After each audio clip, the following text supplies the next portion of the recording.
Ini sudah 7.30, bisa kita mulai.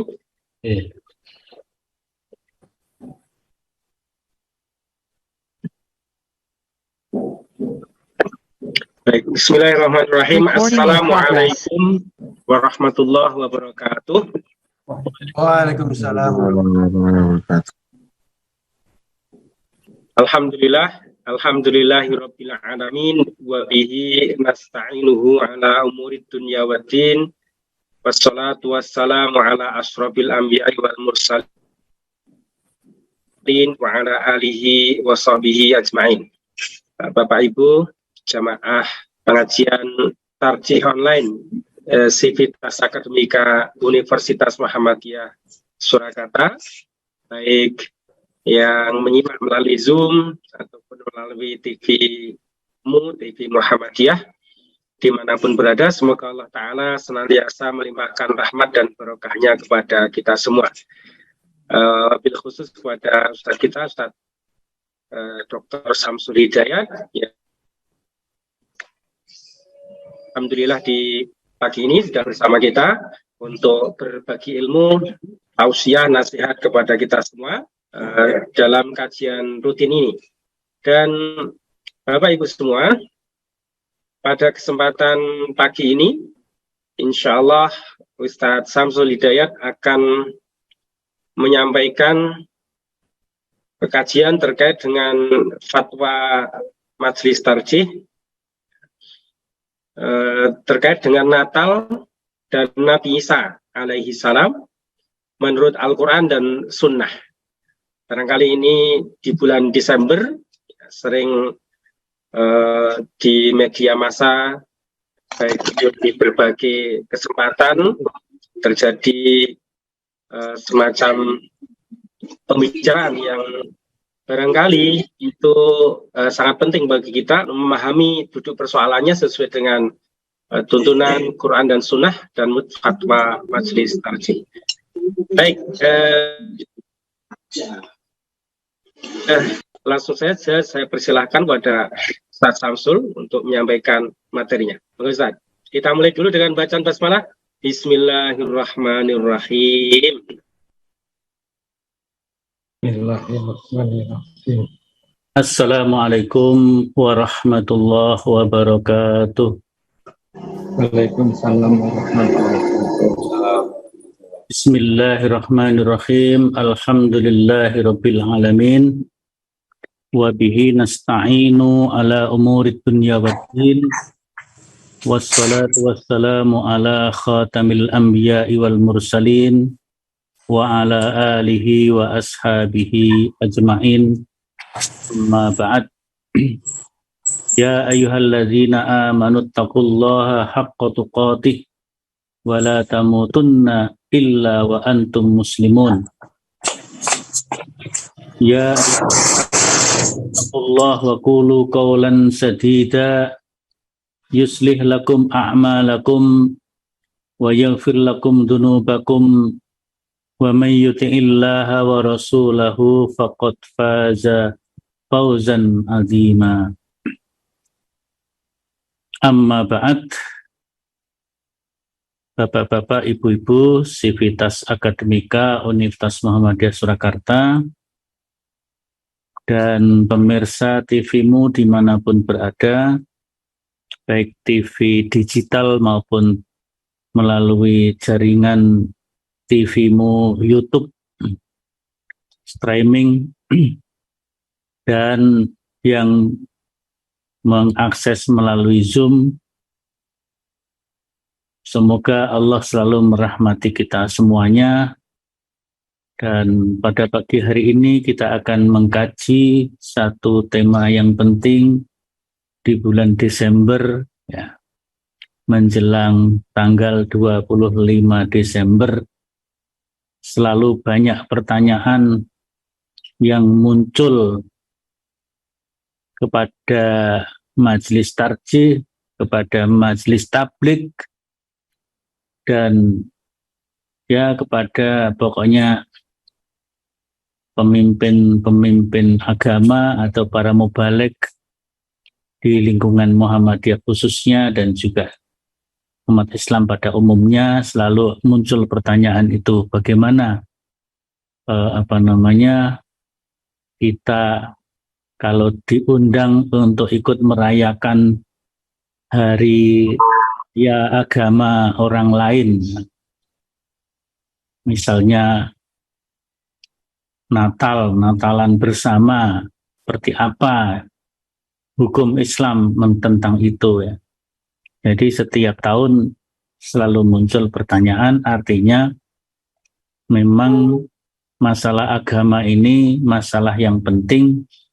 Mungkin yang dulu sudah tahu, kemudian ada datang generasi yang lain yang belum tahu, yang ingin tahu.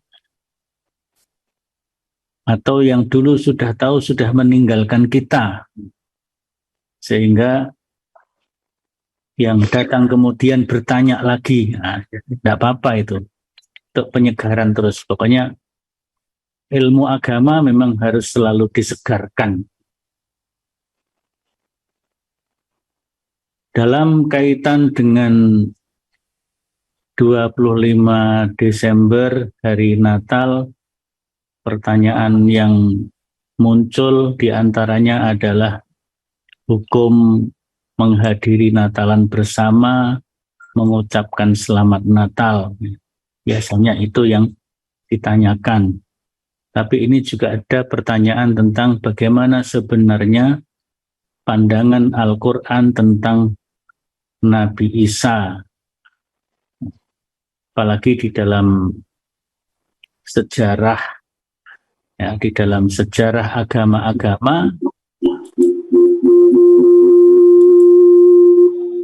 kaum ahlul kitab, terutama umatnya Nabi Musa, Yahudi, ya, waktu itu mengejar-ngejar Nabi Isa, ya, karena mereka tidak mengimani Nabi Isa, mereka kejar-kejar dan mereka akan membunuh Nabi Isa alaihissalam. Itu yang ditanyakan, kenapa ya? Mereka mengejar-ngejar, dan setelah itu kemudian di antara mereka juga ya, yang kemudian menyembah-nyembah Nabi Isa sebagai Tuhannya, atau Nabi Isa dianggap sebagai Tuhan. Nah, dalam hal ini Majelis Tarjih merujuk kepada ayat Al-Quran surat An-Nisa ayat 157. A'udzu billahi minasyaitonir rajim. Wa qauli inna qatalnal masiha Isa bin Maryam Rasulullah. Orang-orang Yahudi, umatnya Nabi Musa, mengatakan, atau ahlul kitab umat Nabi Musa mengatakan, karena mereka tidak mengimani Nabi Isa sebagai Rasul. Ya. Wa qaulihim, perkataan mereka, inna, sesungguhnya kami, qatalna, telah membunuh Al-Masih Isa bin Maryam. Kami telah membunuh Isa Al-Masih putra Maryam, Rasulullah, yang merupakan Rasul Allah. Nah, mereka mengatakan Isa bin Maryam itu Rasul Allah. Kalau di dalam tafsir dijelaskan sebutan Isa bin Maryam Rasul Allah adalah sebagai ejek. Karena mereka sendiri tidak mempercayai kerasulan Masih itu ya. Yang mereka percayai hanya Rasul Musa alaihissalam, kira-kira begitu. Nah, ketika mereka mengatakan kami telah membunuh Isa Al-Masih putra Maryam yang katanya merupakan Rasul Allah, kira-kira begitu ucapannya gitu ya, katanya, karena mereka tidak meyakini Isa bin Maryam sebagai Rasul Allah. Yang disebut Rasul ya Musa, Musa. Jadi kalau umatnya Nabi Musa mengimani Rasul, ya Rasul-Rasul sejak Nabi Adam sampai Musa alaihi salam. Rasul-Rasul sesudah Musa tidak diimaninya, apalagi termasuk Isa dan Muhammad begitu juga. Nanti umatnya Nabi Isa, kaum Nasrani juga hanya mempercayai adanya Nabi Isa, tapi mereka mempercayai Isa sebagai Yesus, yang Yesus dianggap sebagai Tuhan. Dan mereka tidak mempercayai kebenaran Rasul sesudah Isa bin Maryam, yaitu Rasul terakhir Muhammad Sallallahu Alaihi Wasallam. Nah, begitu. Jadi mereka tidak mengimani, kaum Nasrani hanya mengimani nabi-nabi dari Adam alaihi salam sampai Nabi Isa. Setelah Nabi Isa ada Nabi akhir zaman yaitu Muhammad, mereka tidak mengimaninya. Itu kira-kira. Nah, dalam surat An-Nisa itu kaum Yahudi yang tidak mempercayai Isa Al-Masih bin Maryam sebagai utusan Allah, mereka mengatakan Inna qatalna al-Masih Isa bin Maryam, kami telah membunuh Isa bin Maryam. Allah membantahnya, wa ma qataluhu, padahal mereka tidak membunuhnya, wa ma sholabuhu, dan mereka tidak menyalibnya, walakin syubbiha lahum, tetapi yang mereka bunuh adalah orang yang diserupakan dengan Isa bagi mereka.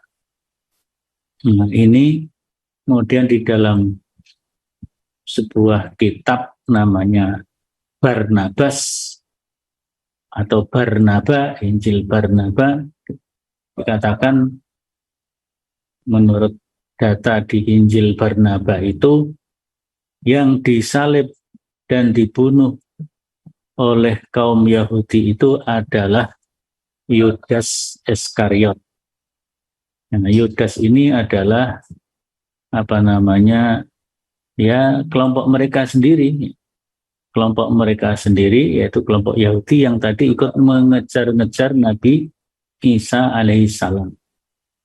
Nah, ketika Nabi Isa diselamatkan oleh Allah, ya, maka di situ disebutkan ya, wa ma qataluhu wa ma sholabuhu walakin syubbiha lahum wa innal ladzina ikhtalafu fihi la fi syakkim minhu ma lahum bihi min ilmin illa tiba'adz dzanni wa ma qataluhu yaqinan. Di mereka itu tidak membunuhnya, tidak membunuh Nabi Isa, tidak menyalib Nabi Isa, artinya tidak dibunuh di kayu salib.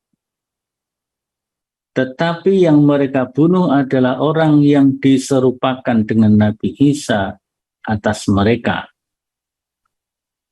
Mereka tidak mempunyai keyakinan tentang siapa yang dibunuh itu kecuali mengikuti persangkaan belaka. Dan mereka tidak pula yakin bahwa yang mereka bunuh adalah benar-benar Isa bin Maryam. Itu surat An-Nisa ayat 157. Yang dimaksud dengan ucapan mereka di dalam ayat itu ya wa qaulihim tadi, yaitu orang-orang Yahudi. Orang-orang Yahudi yang tidak percaya akan datangnya utusan Allah, yaitu Isa bin Maryam. Maka mereka karena tidak percaya, ya mereka mengejar-ngejar dan akan membunuh Nabi Isa. Nah, tapi setelah Nabi Isa diselamatkan oleh Allah, yaitu diangkat ya, rufi'a, diangkat oleh Allah ke langit ya.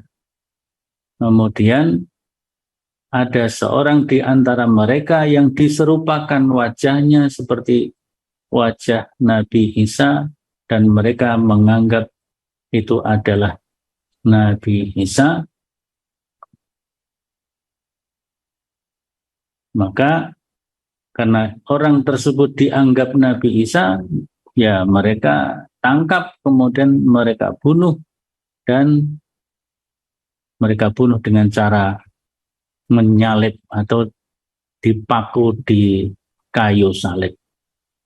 Jadi orang tadi namanya dalam berbagai riwayat Israiliyat yaitu Yudas Iskariot, atau dalam bahasa yang lainnya, bahasa Ibraninya, yaitu Yahuza al-Asharoyuti.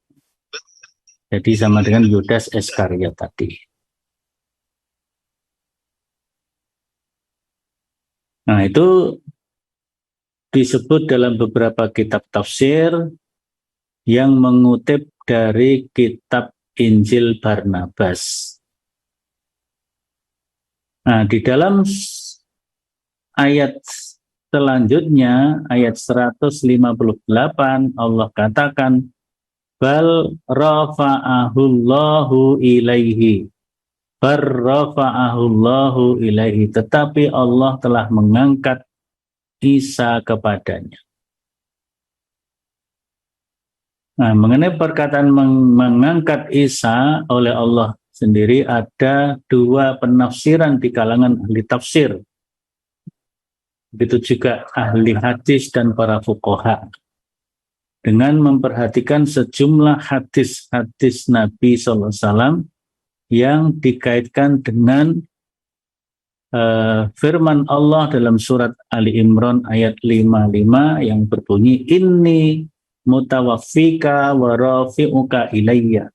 Sesungguhnya aku Allah telah mewafatkan dan mengangkat engkau kepadaku. Nah, masalah ini merupakan keyakinan yang dimiliki oleh agama lain. Ya, mereka punya keyakinan bahwa Nabi Isa itu sebagai Tuhan, ya, sebagai Tuhan, dan Nabi Isa itu dibunuh, disalib sebagai tebusan atas dosa-dosa manusia. Nah, itu keyakinan mereka ya, itu hak mereka meyakini itu ya. Tentu di dalam keyakinan Muslim, Nabi Isa diutus oleh Allah ke bumi ini sebagai Rasul Allah yang membawa kitab, yaitu kitab Injil. Nah, kitab Injilnya ini yang mana? Wallahu a'lam bishawab ya. Kitab Injilnya yang sampai kepada kita itu, kalau menurut keyakinan kaum Nasrani sendiri,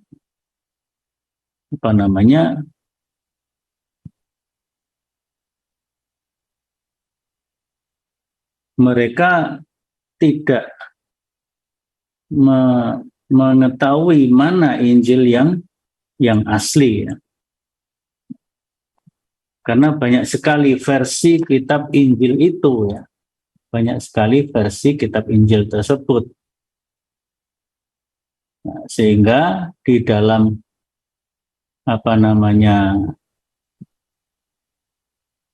keyakinan agama Kristen atau Katolik ya, kemudian mereka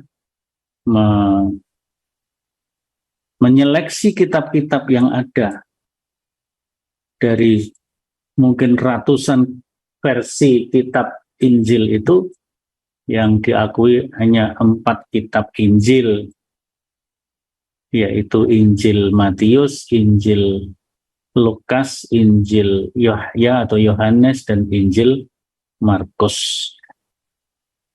Ya, alhamdulillah kalau kita Al-Quran sudah disepakati dan tidak ada perselisihan, Al-Quran hanya satu. Al-Quran hanya satu. Nah, jadi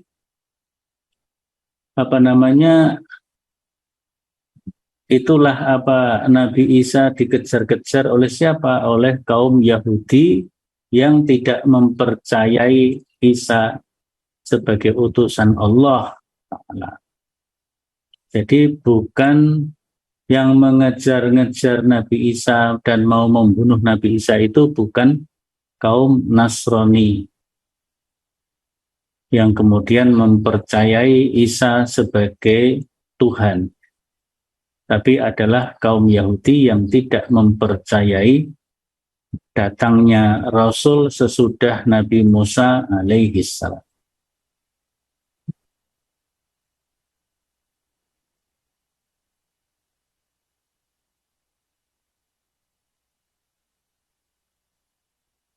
Jadi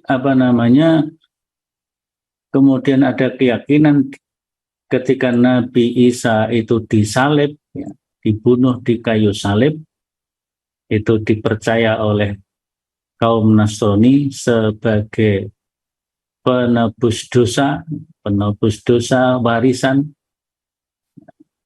Maka itu diluruskan oleh Al-Quran, ya, diluruskan oleh Al-Quran.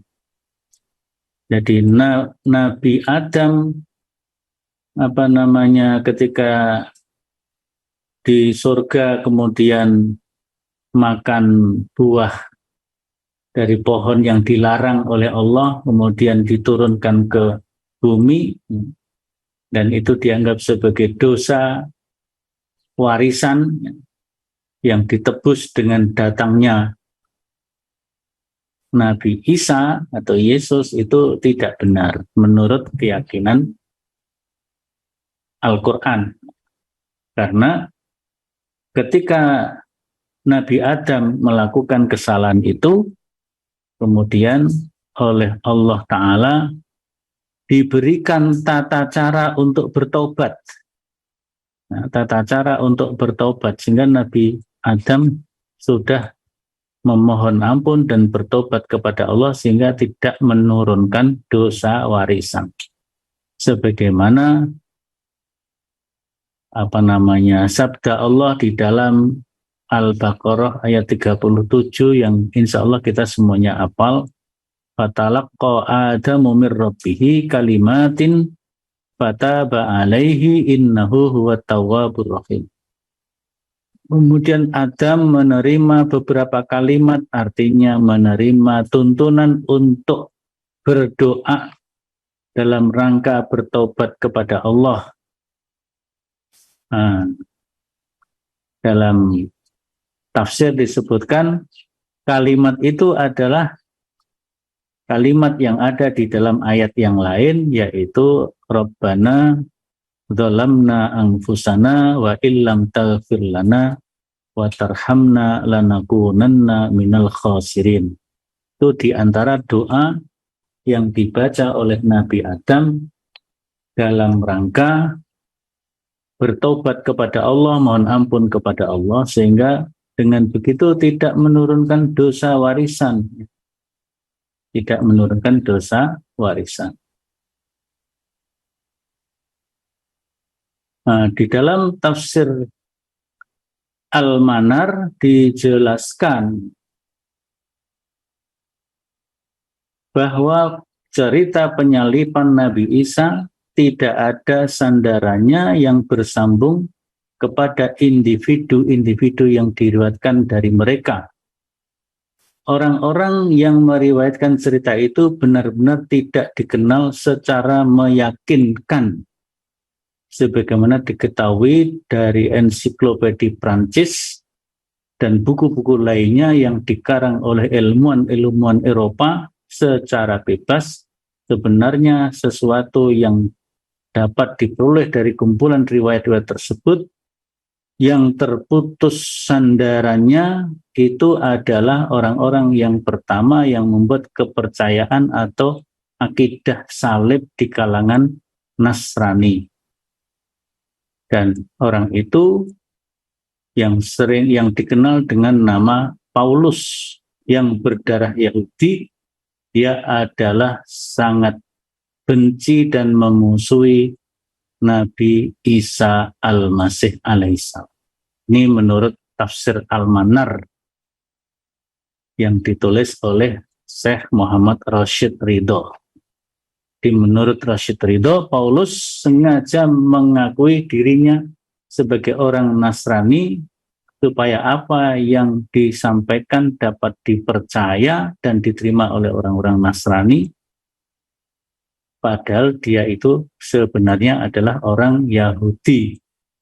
Jadi menurut Rashid Ridho, Paulus ini tak ubahnya seperti musang berbulu ayam atau orang munafik. Nah, jadi Paulus itu adalah seorang pembohong yang menceritakan bahwa Nabi Isa itu disalib dan seterusnya dan seterusnya. Nah, inilah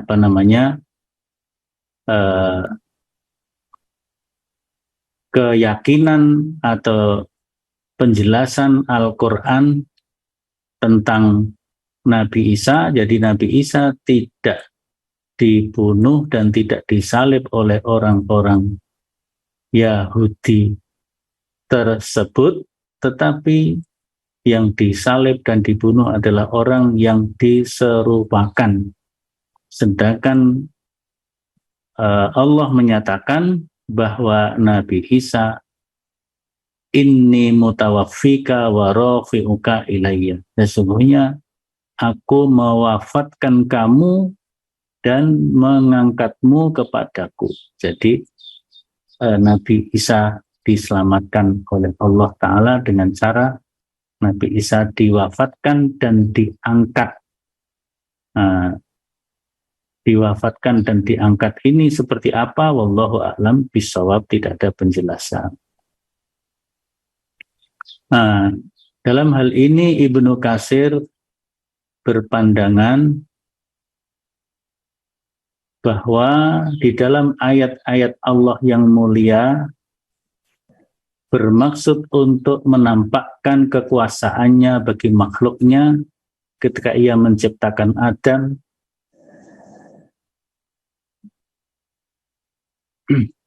yang tidak punya bapak dan tidak punya ibu. Tidak punya bapak, tidak punya ibu, itu Nabi Adam diciptakan seperti itu.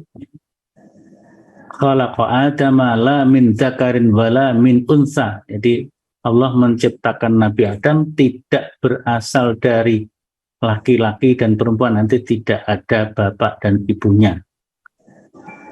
Dan juga Nabi menciptakan Ibu Hawa. Ibu Hawa juga begitu.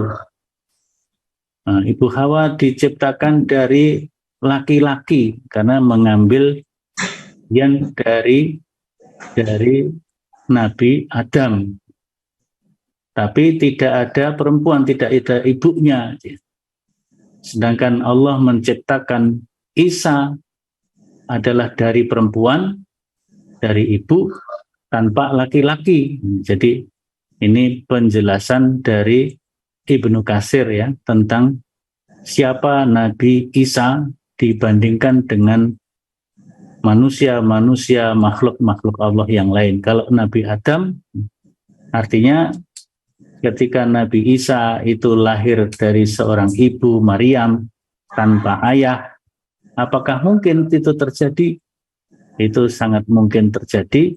Sehingga Ibnu Katsir menjelaskan di dunia ini ada 3 macam manusia atau 4 macam manusia gitu ya.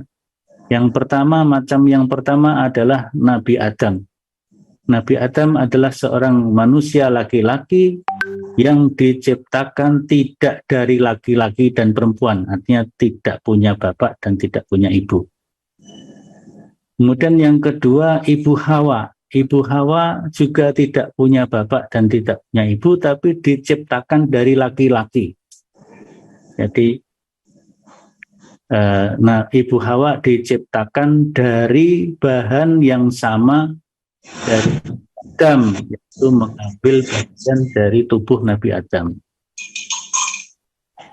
Kemudian yang ketiga yaitu Nabi Isa. Nabi Isa lahir dari seorang ibu tanpa ayah.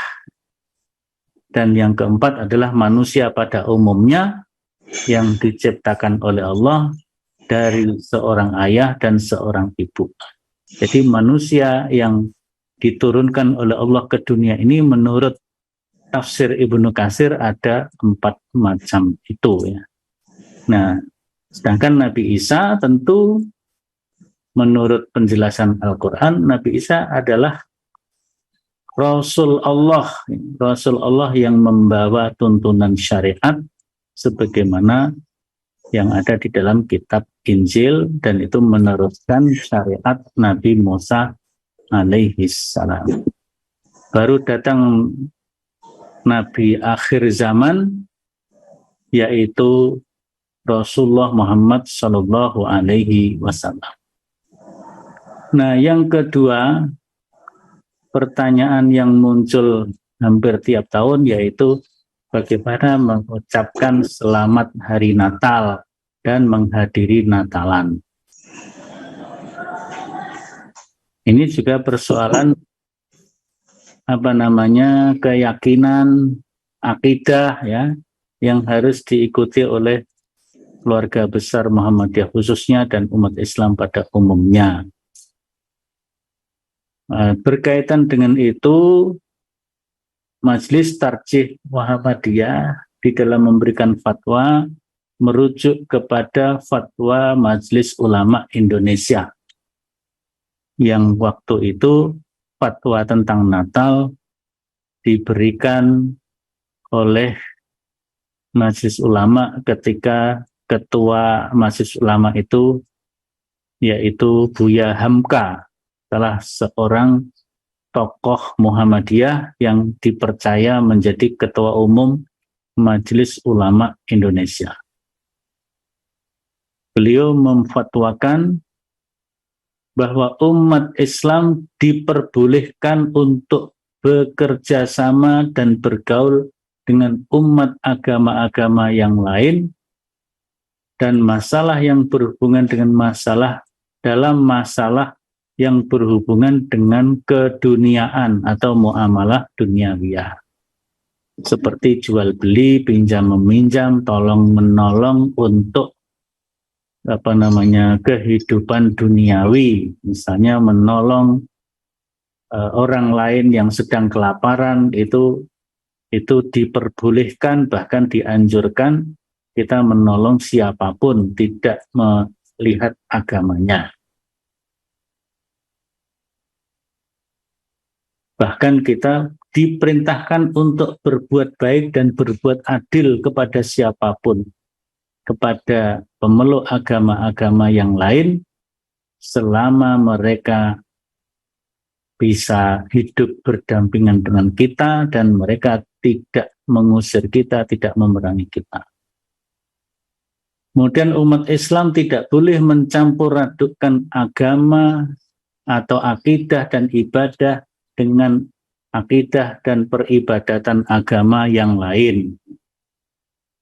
Seperti ibadah sholat, kita tidak boleh mencampurkan dengan agama yang lain.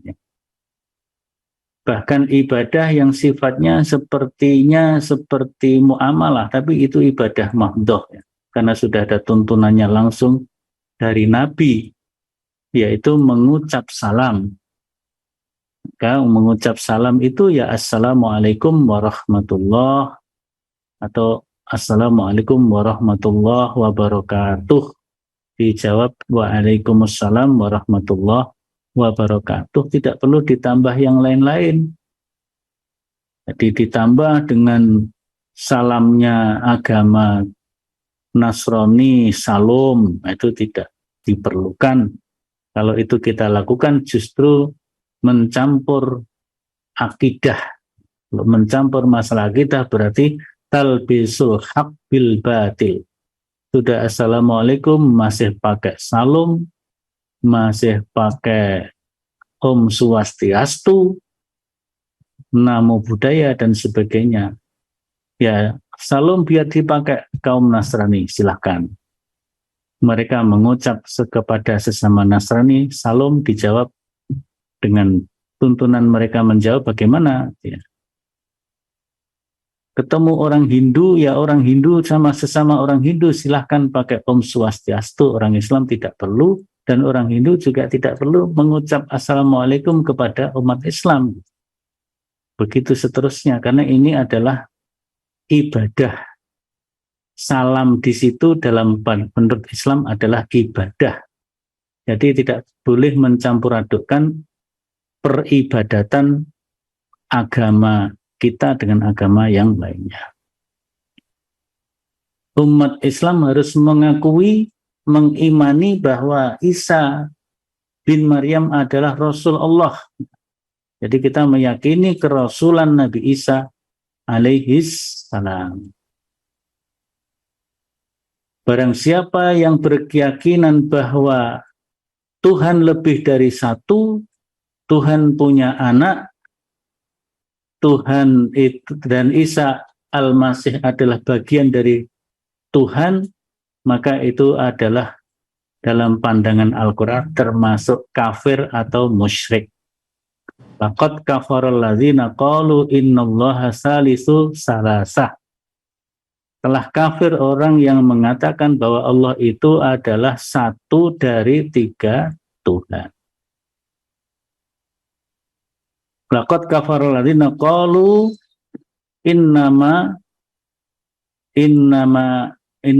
masih Isa bin Maryam.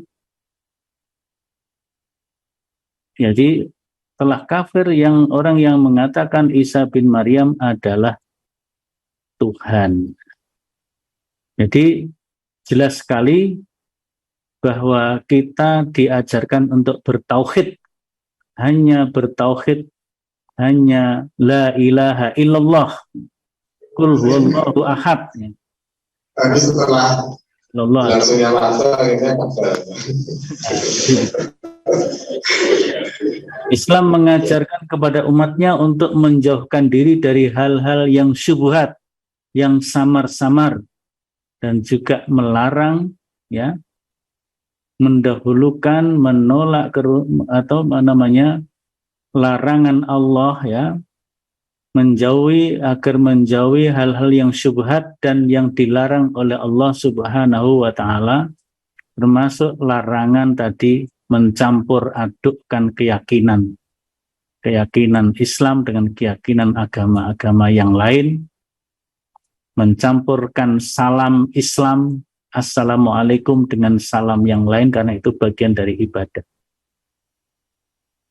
Sehingga karena ini sangat organ, ya, sangat organ,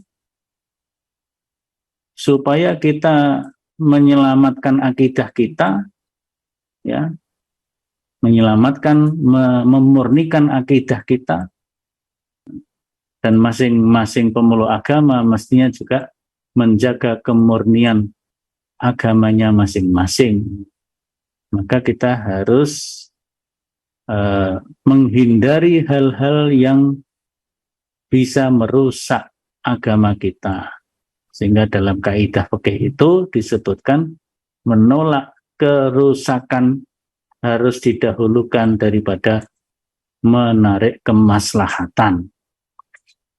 Jadi misalnya kita mengucapkan apakah mengucapkan selamat Natal atau mengucapkan salam yang dicampur-campur tadi, kelihatannya memang ada maslahatnya.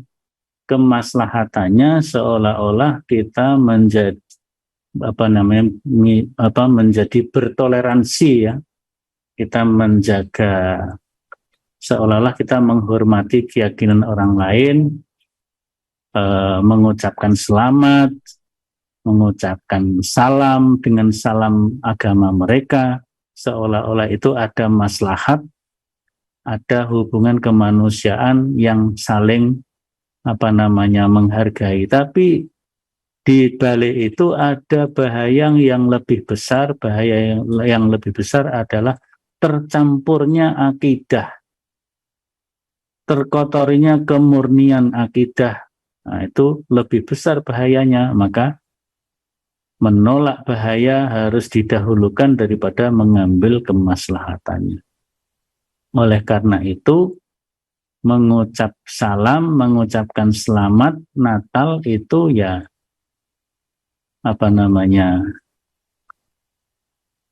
mengandung bahaya dari segi akidah, karena bisa membawa kita kepada ikut meyakini Isa sebagai Tuhan, ikut meyakini Allah salah satu dari tiga, kan bisa mengarah ke sana, gitu ya. Walaupun mungkin dalam hati kita sudah berniat tidak akan ke sana, tetapi mengucapkan itu adalah termasuk kategori syubhat yang harus dihindarkan. Nah, kemudian juga menghadiri perayaan Natal. Menghadiri perayaan Natal ini kalau kita sebagai warga biasa ya sebaiknya kalau kita diundang kita menyampaikan mohon maaf tidak bisa hadir.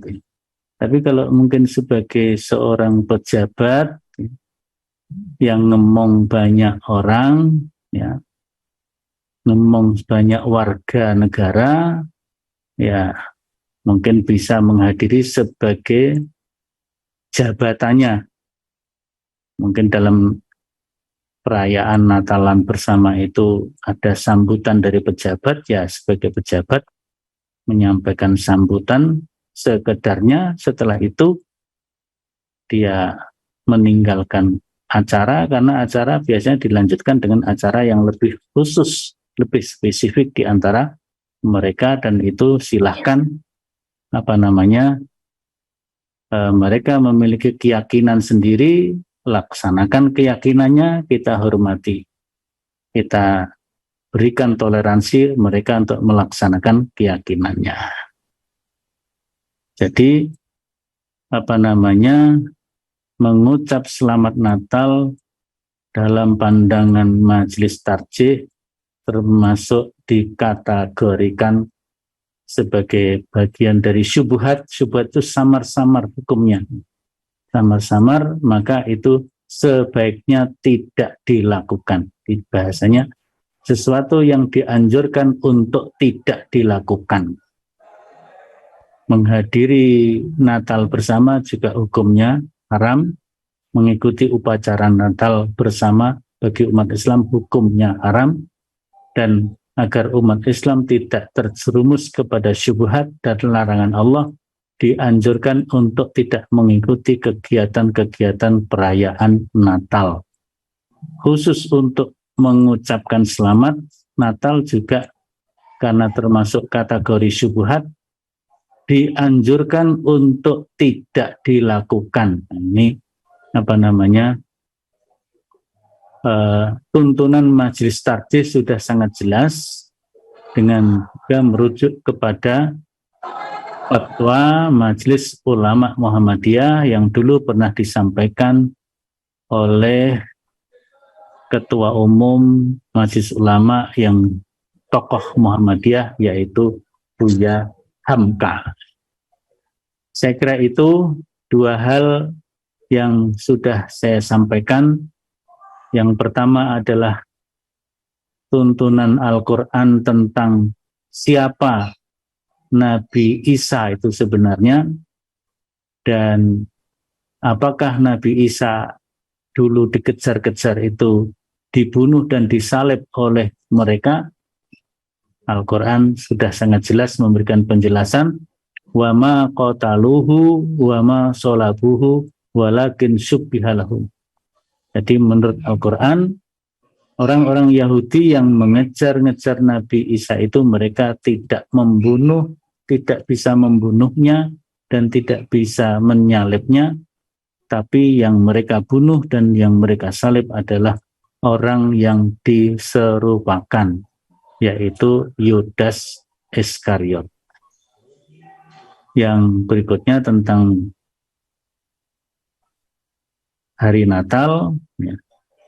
Jelas hari Natal itu merupakan perayaan kaum Nasrani yang tentu mereka berhak untuk melaksanakan perayaan itu sesuai dengan tuntunan agama mereka, dan itu bagian dari keyakinan mereka.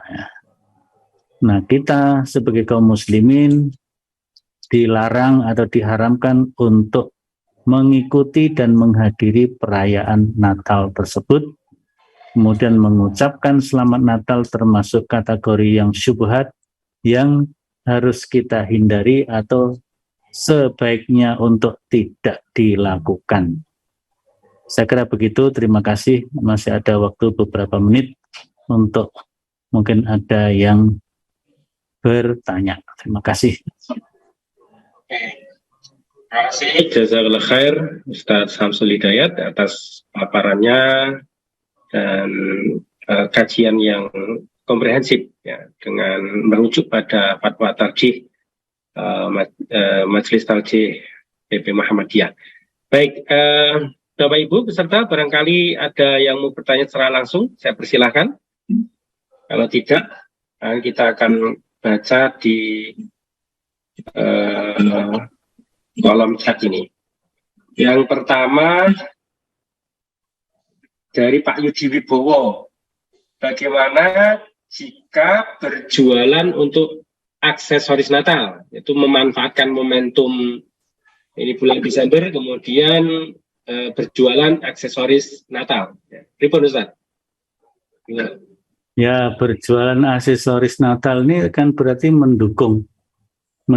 mendukung kegiatan agama yang lain ya, keyakinan orang lain ya, sebaiknya tidak dilakukan. Sebaiknya tidak dilakukan. Walaupun itu sifatnya bisnis ya. Karena itu aksesoris agama berarti kan menopang keyakinan agama orang lain. Jadi itu termasuk kategori subuhat yang harus kita tinggalkan. Wallahu a'lam bishawab. Menyela sebentar terkait dengan masalah bisnis di hari Natal. Saya sebagai seorang penjual makanan itu sering memanfaatkan momen hari Natal itu untuk memberi diskon pada jualan saya karena ini hari Natal itu. Apakah ini termasuk ikut mensukseskan Natal?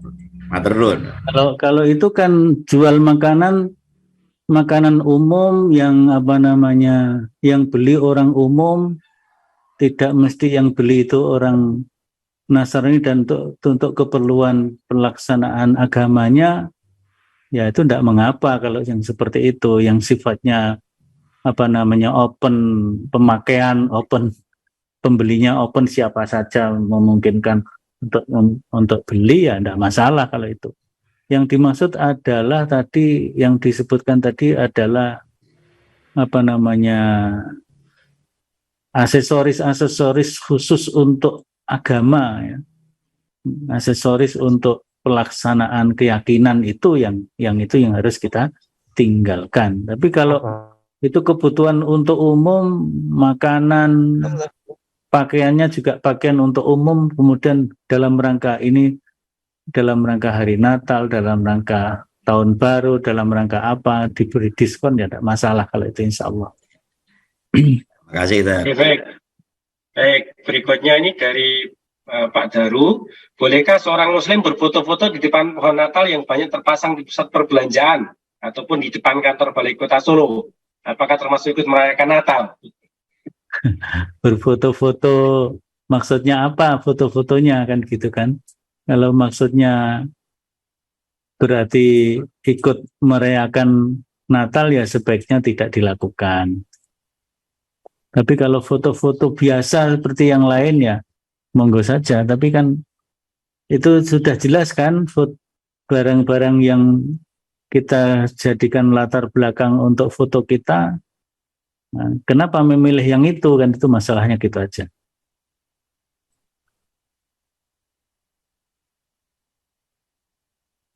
Baik, berikutnya ini dari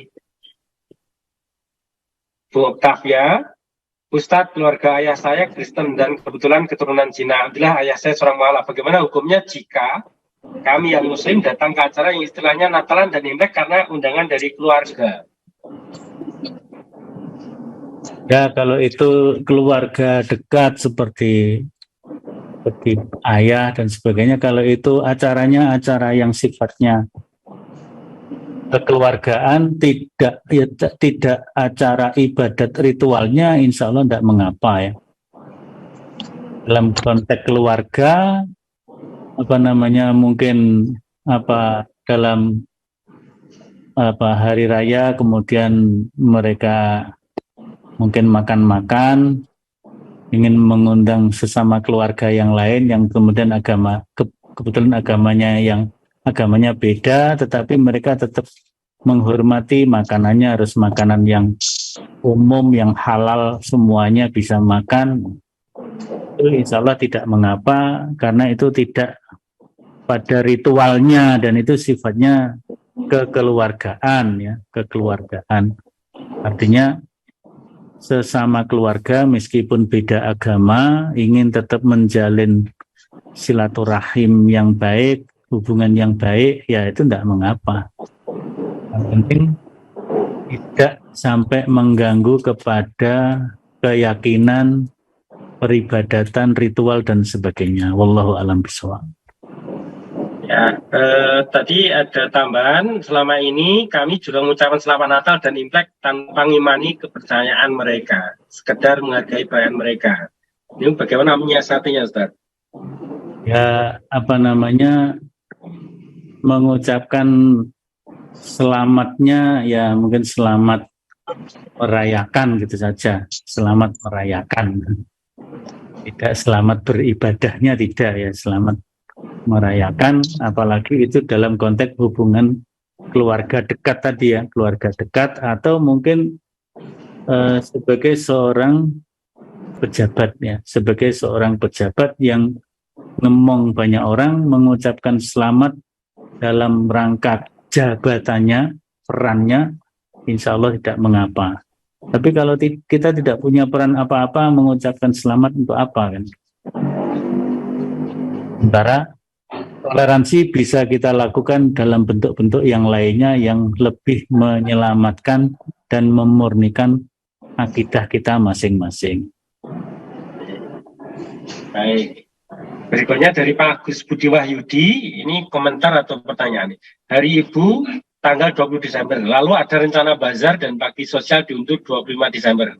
Apakah tidak terjadi salah apresiasi bahwa hari itu pun jadi semarak? Padahal acara itu dilakukan warga Muslim. Mana ini Pak? Ini Hari Ibu 22 Desember ya. 22 Desember, terus ada rencana bazar, tapi diundur tanggal 25 Desember. Nah, itu nanti apakah termasuk menyemarakkan barangkali, menyemarakkan hari Natal itu? Ya kan kita kan cuman memilih hari yang harinya kebetulan bareng ya. Tidak mengapa kan itu kan tidak, kita tidak meniatkan untuk merayakan hari tanggal itu kan gitu. Seperti misalnya tanggal 25 Desember besok ada musyawarah wilayah Muhammadiyah di satu wilayah. Apakah kalau Musbil apalagi menghadirkan penggembira ya, penggembiranya di wilayah itu kalau nggak salah yang hadir sampai 20.000. Nah, 20.000 berarti kan meramaikan tanggal 25.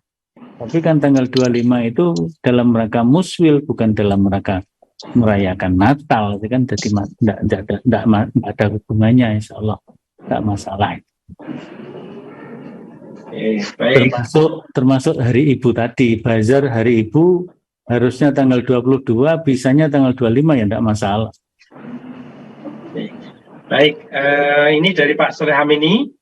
Ucapan puji Tuhan adalah ungkapan rasa syukur kaum Nasrani. Bagaimana kita umat Islam mengucapkan Alhamdulillah? Apakah terjadi suatu dosa jika misalnya kita orang Islam latah kadang-kadang mengucapkan puji Tuhan? Ya, kalau orang Islam ya ucapkan saja kan lebih mudah Alhamdulillah daripada puji Tuhan.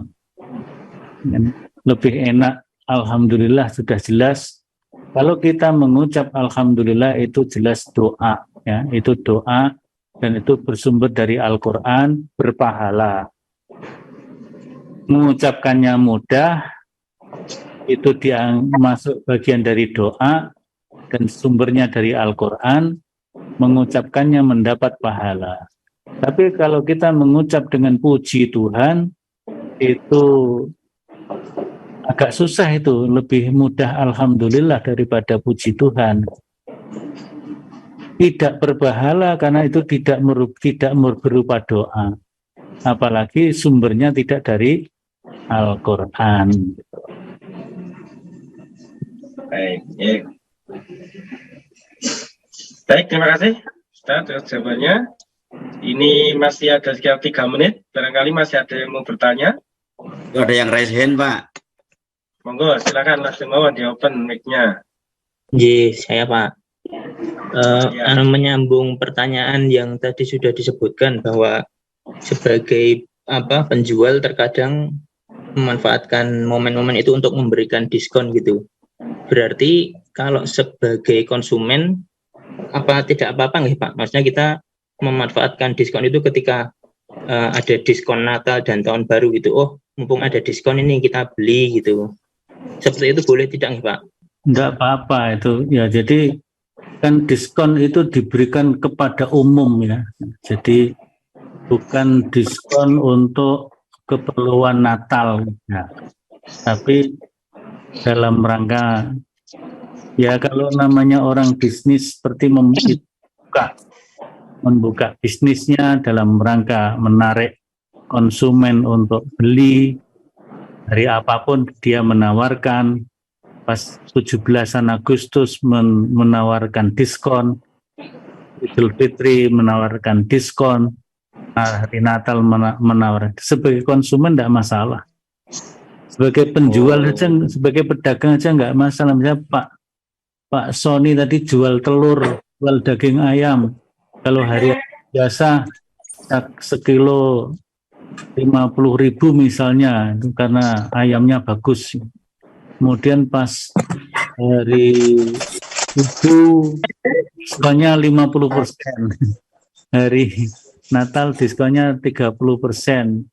Hari apalagi hari Fitri diskonnya 75%. Itu enggak apa-apa itu. Dan itu kan jualan untuk umum dan diskonnya juga untuk umum, insya Allah tidak apa-apa. Yang menikmati diskon juga tidak masalah, insya Allah. Oh, jadi matur nuwun. Oke, baik. Terima kasih Ustaz Samsul dan partisipasi dari Bapak Ibu peserta kajian. Tinggal 1 menit, mungkin Ustaz Samsul memberikan closing statement. Ya, terima kasih. Jadi intinya fatwa tarjih itu yang pertama merujuk kepada Al-Quran dan As-Sunnah. Yang kedua terkait dengan masalah akidah, kita harus berhati-hati ya, berhati-hati. Jangan sampai mencampurkan antara yang hak dan batil. Wala talbisul haqqa bil batil. Sehingga kita harus usahakan untuk memurnikan akidah kita, memurnikan agama kita, menjaga kemurnian semua agama. Kalau bisa semua agama menjaga kemurniannya masing-masing, insya Allah toleransi dan kerukunan antar umat beragama akan terjalin secara otentik, insya Allah. Terima kasih. Nasrul minallah wa fathun qarib wa basyiril mu'minin. Wassalamualaikum warahmatullahi wabarakatuh. Waalaikumsalam warahmatullahi wabarakatuh. Baik, kita akhiri kajian tarjih pagi ini dengan bacaan hamdalah. Alhamdulillahirobbilalamin. Selamat melanjutkan aktivitas Bapak Ibu semua. Dan senantiasa dilimpahi keberkahan. Assalamualaikum warahmatullahi wabarakatuh. Waalaikumsalam.